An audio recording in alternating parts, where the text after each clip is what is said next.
The real estate industry is at a crossroads. Everything's changing. And my brokerage, eXp Realty, just came out and said they are no longer going to be offering broker-to-broker compensation. At this critical time, it's important that we understand the impact that this decision could have on your business, whether you're an eXp Realty agent or you are looking to purchase a home that is listed by an eXp Realty agent. Stay tuned.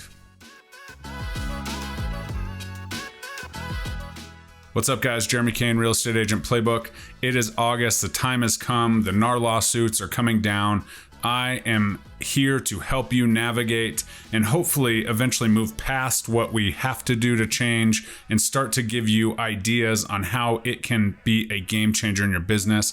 So if you like what you hear today, please like, comment, subscribe, stay in touch. If you are on the podcast, let me know you're over there. It's a little bit different platform, but throw me a review and definitely share any of this content across all platforms with your favorite real estate agent.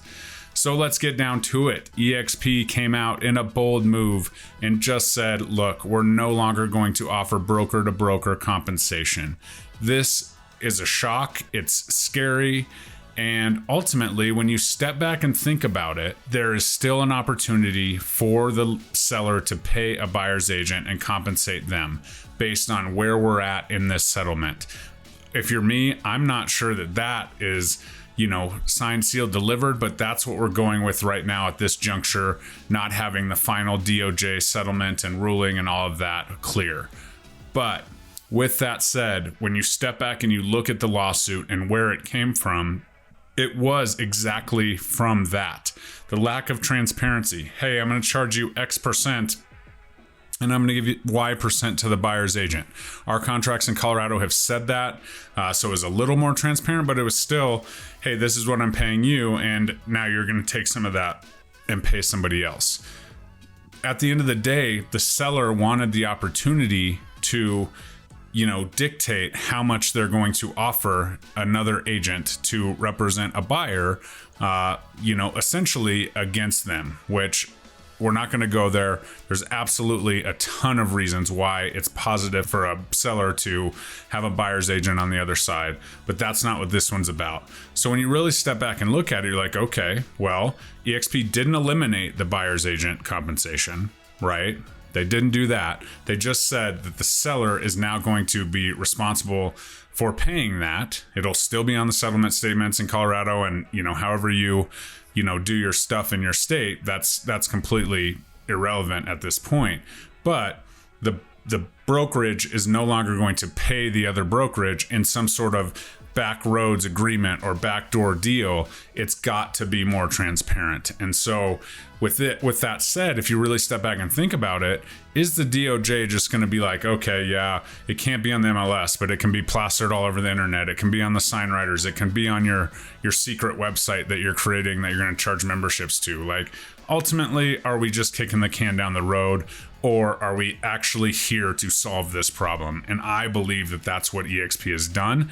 And truthfully, I believe that many other brokerages will follow in this footstep. And at the end of the day, once this all shakes out, I believe this is going to be a way that we are operating business-wise moving forward. And so why not just go do it? What better way to change your business right now than saying, hey, there was this lawsuit, we got these workarounds and so on. We'll talk about workarounds in a second.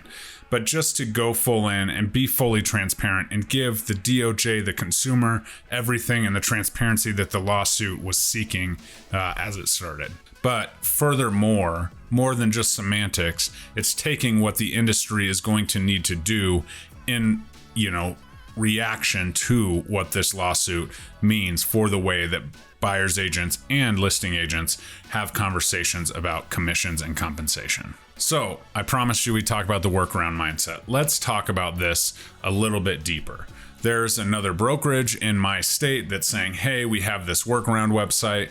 You can post your commissions here. There's people saying that they're going to, offer, a house for $100,000 and the last number in it will be the broker compensation, putting keychains on keys, putting sign writers on signs. The ultimate truth is, if we can't have a conversation and just call the agent and ask what they're offering, then what are we doing as agents, right? We get compensated extremely fairly for the work that we do a lot of times. And, as we move forward, this is something that, the workarounds will be crushed. There will be future lawsuits and litigations and all of that based on all of these little workarounds. Why don't we put it back in the seller's hands and the buyer's hands and have the conversations and have that stuff right now, right? There is a major change coming to our industry as we speak right this second. Why don't we look at it, make a change that's going to be long lasting versus this workaround? And once that gets taken away, then this workaround, then this workaround. You can go ahead and do that. Me as an agent, I'm going to, take this seriously, understand what the court case was about, what the plaintiff's complaint was, and make my business better for my clients, both buyer and seller. And so the workaround mindset is great and it's cute and funny and whatever. However, things can change, and I truly believe that this is going to be a great change to the industry, but even more so a great change to the opportunities that I have as an agent taking this and making the adjustment, right? Give me the rules, I'll play in the sandbox. We now have the rules, not only from, the NAR, your local realtor boards, your national realtor boards, your MLSs, they're all giving out the rules, and hopefully your brokerages. And please, please, please understand that you can have these conversations with your broker, your managing broker. I'm not your managing broker. I'm just here to give you some ideas and some context to what is being trashed around the internet about eXp not, paying buyer's agents at all anymore. And that's absolutely not the full truth. eXp will not be offering that co-op commission. However, were they ever really? It's always come from the seller's pocket in most cases, but it's always been negotiable, right? The buyer could have paid, the seller could pay, they could bring it together and go from there. So we're taking that B2B piece out of it, which will allow for much more transparency. We're now having these conversations. In Colorado, it's in the contract to buy and sell, what the buyer is going to pay the agents, what the seller is going to pay the agents, and it makes a lot more sense here. Now let's get to the nitty gritty. Colorado recently said that it is their suggestion that we do not, as agents, divulge what the seller is willing to compensate the buyer's agent. If you really step back and think about it, is it any different if someone calls me and says, hey, what is the co-op offered by the seller per the listing agreement? Is it any different if I said, hey, it's X%? Or if I said, hey, they're willing to take X% less because it's a divorce or because they're really hurting financially or XYZ, all these other things that we're fiduciarily not allowed to expose because it could affect our seller's bottom line. So you step back and you're like, okay, I get it, right? This is hardball. This is a big change as a buyer's agent. How am I going to do that? But at the end of the day, if it's not floated out there, and it's 100% negotiable at the time of the contract between buyer and seller, then isn't it a benefit to the buyer's agent? Can't you say, okay, we're going to go see this house. We're going to write an offer. You have an obligation to pay me based on our buyer's agency agreement, and whatever that number is, I'm going to put in there. And we're going to offer this price or full price or whatever. But it eliminates a lot of the he said, she said. For the seller side, if they're, saying, hey, I only want to offer 1%, you don't have to put that out there as negative energy, right? As, hey, this seller's only offering 1%, right? Now, we can talk about how to manage that side of it all you want and talk about why a buyer's agent's important to the seller and all those things, but that's not what this is for. But if you really step back and you think about, okay, this is an opportunity for me to market the property to everyone, right? And if the seller is steadfast on, a low percentage number or whatever that is that maybe you don't think will draw a lot of attention, you can have that. But then when that offer comes in and it's higher, the seller can accept it, right? The seller can at that time be like, okay, well, this is my net. This makes sense. It's our only offer and go with it.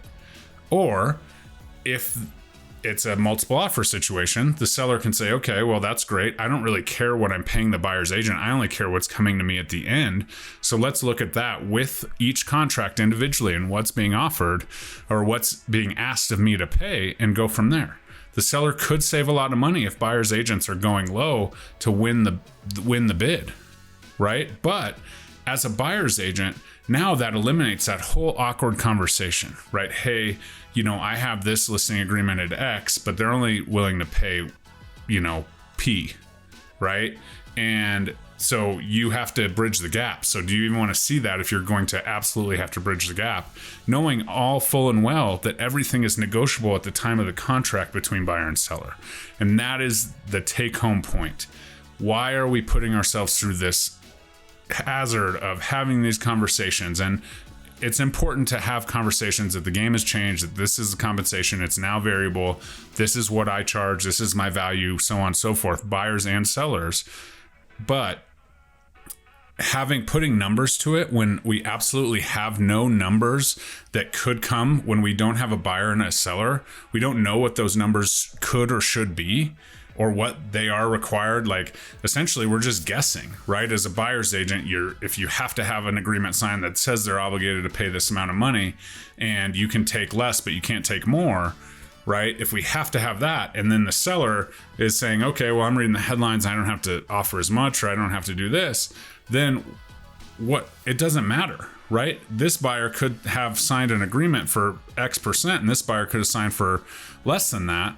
And this seller could say, I'm only going to accept this, or I'm only going to offer this. And this seller could have said, I'm going to offer this much. Now, it's a conversation with the seller if we're going to divulge that information or not, because if we're using it as a marketing tactic, in my opinion, as a seller, I'm not going to want that number floated out there, because I'm going to say, okay, let's just see what comes in, right? Because if I get X, I'm more than willing to offer that percentage. But if I get less than that, I mean, my numbers don't necessarily work out. So I'm not really going to agree to putting that out there and be hamstrung by that.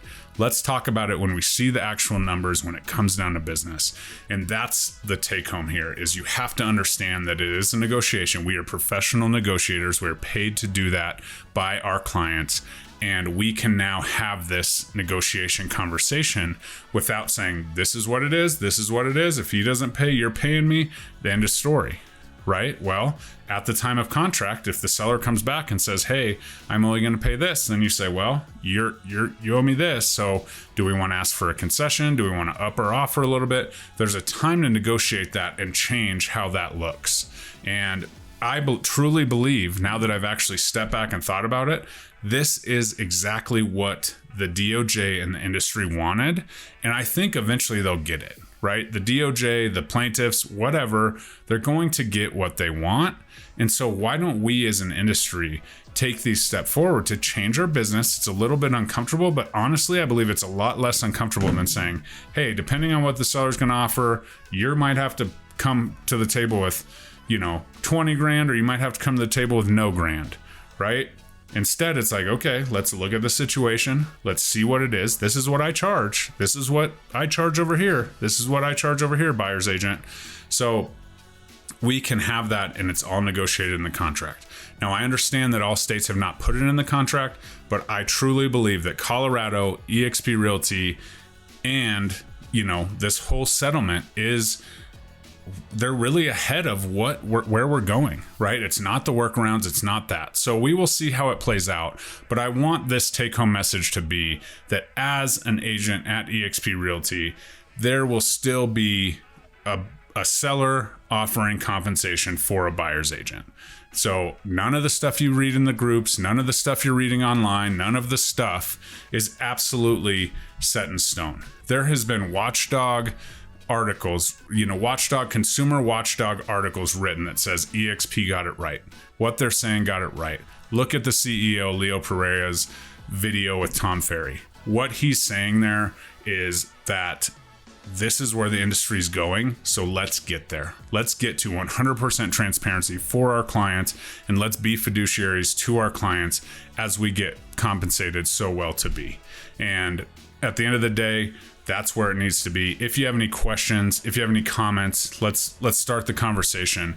But when you step back and look at this, remove the semantics from it, there is still buyer's agent compensation available through brokers at eXp. eXp is just not going to pay it. They're going to have the conversations, the right conversations, the transparent conversations with their sellers in order to have the sellers decide and then the buyers decide, and then bring those together in contract and hopefully do what we love to do, and that's get people into homes. What I love to do, help people build wealth through real estate.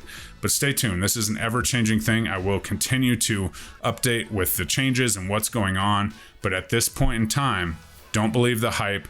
Step back and look at the details and understand that it's not the blanket statement that eXp is no longer paying buyer's agents.